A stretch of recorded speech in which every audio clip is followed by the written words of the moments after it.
I make a video like every single day, and I think like a few people watched my video yesterday. But now that I'm in the habit of doing it again, I'm gonna do it again and again and again. Do you hear that I have a rhythm to my singing? A rhythm to my speaking.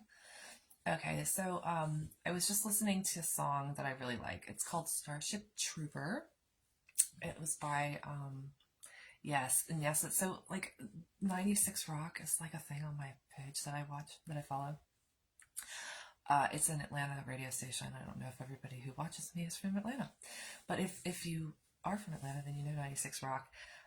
They played classic rock music from like the time I was little, and then they went away. Now it's like some other station. Maybe they play like rock, but I don't know. It could be like hip hop or something. They changed all the stations. Like in Atlanta, there's like two stations that are the same stations from when I was young. The first one that left was Fox 97 with songs like I Wanna Hold Your Hand, and like they didn't really go past the like early 60s. I loved that station. I know all the songs.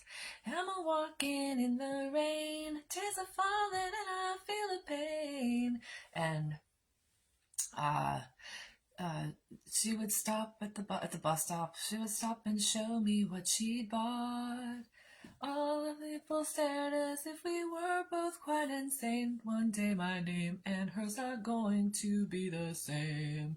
Bus stop is there, I say, please share my umbrella. Do you know those songs? I wish Fox, if they could resurrect Fox 97, we would know that all the cool stuff would be coming back. Well, today's Good Friday. In the next couple of days, I can go back to eating meat. I gave up meat for Lent. It's like kind of a cheat. Like in the way that they do this, they allow people to. I shouldn't have had sugar in my coffee this morning. I just now thought of that. I could have gone without sugar. I was kind of complaining that I didn't have any sweet low today, and I put sugar in my coffee. But I skipped breakfast, which is probably, it would have been better just to have like one cup of. But I was in a bad mood, and I had another cup of coffee. So I have 2 cups of coffee. I digress. Um, yeah, so today's Good Friday. I wanted to do some praying today. Just, a couple of things to pray for the people who, like St. Bernadette was like, pray for me, even when I'm dead. So pray for the souls that are in purgatory, or just pray for souls in general. People who, I figured out the last time that somebody passed away, I figured out that I wanted to pray for people before they die instead of after. So I'm going to start doing that better. Praying for people before they die instead of after. I think that helps a lot. And dear God, let them say their confessions or whatever. So the reason that I came on today was actually to talk about music. So I'm talking a lot about science lately, and about music, and I had this like weird revelation when I was in the hospital, and one of the girls that was with me there was like a dancer, and she wanted to show that she danced. So she was showing her dancing skills, and it was like kind of like it was her and I. We kind of like talked and sort of formed a small friendship. And I realized that I thought that people who danced were different, and that there was joy in dancing. So people who like to dance are joyful people. And I've known other people who like to dance. It's not just us. We're not the only people that like, just not me and that girl, but other people who I've seen over the years that like to bust a move are really cool. And I think that dancing is beautiful. It's like babies dance. You know what I mean? So so I got to thinking about that, and then I thought about music and choirs of angels. I was talking about listening to my music in my head. I was talking to myself. I was having like a dialogue, an inner dialogue. And I was like saying that I had become transfixed on the music, and that I was trying to like wrestle with the idea between transfixed and transfigured. Like, you have to look up the words, but anyway, people connect deeply with music. For many years, I wanted to like learn about and study different tones and how it affects us, and like our psychology behind it.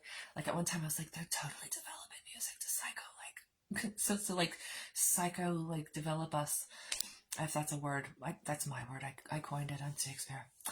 But anyway, so I wanted to talk about music. It's really cool how the ancient Greeks uh, had discovered that they discovered the musical scale. It got developed over time, but it's written into like math, which is kind of obvious and not really all that obvious.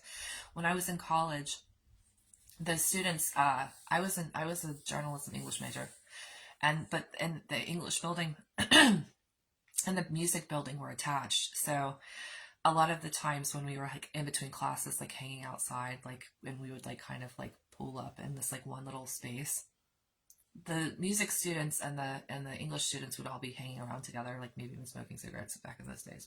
We did that kind of stuff. And the music students would be like, yeah, we're the smart kids too, or we are the smart kids because there's a lot of math involved in music study, and there's a lot behind that.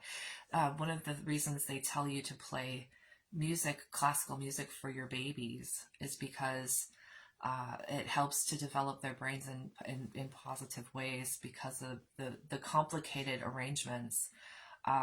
Johann Sebastian Bach was like a whiz. Back in those days, I love to tell everything. I tell everything at once. I'm the bore.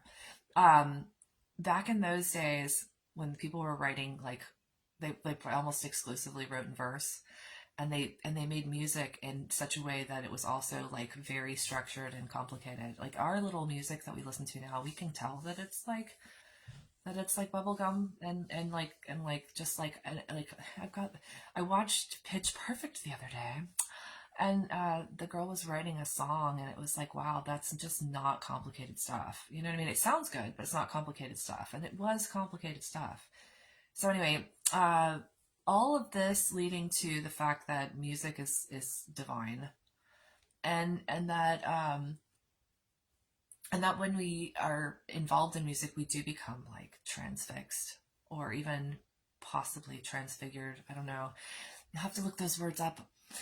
It's a beautiful experience. It changes your mood. It your changes your you become impassioned and all that stuff. That's really cool, and it evokes those kinds of feelings in a way that almost nothing else can. And it's natural and it's beautiful and it's written into like it's a language of its own. It's math is a language, music is a language, music is a language in math. I don't know. We'll have to study that. I'll have to go look it up. Anyway, I had to say stuff about music, how beautiful music is. Um, think of the Gregorian chants, and they actually in churches in I've seen this online and like in little like videos. They have like in churches in Scotland these weird um things etched into like the sides of the posts and stuff that look like they're if you take a bit of sand and put it on a plate and like play a certain uh, key, the vibrations will create a pattern. And they have those patterns in the churches so that it's kind of like they've got their song written into the walls or something like that. I mean, don't quote me on that. You have to go look it up. It's like cool stuff. I can't tell you for sure how that works because I'm terrible. I'm a terrible girl who knows too much and too little at the same time. But it's beautiful and it's really fascinating, and happy Easter almost. Go listen to music and like lay there and become transfixed in it. It's a nice experience. Bye.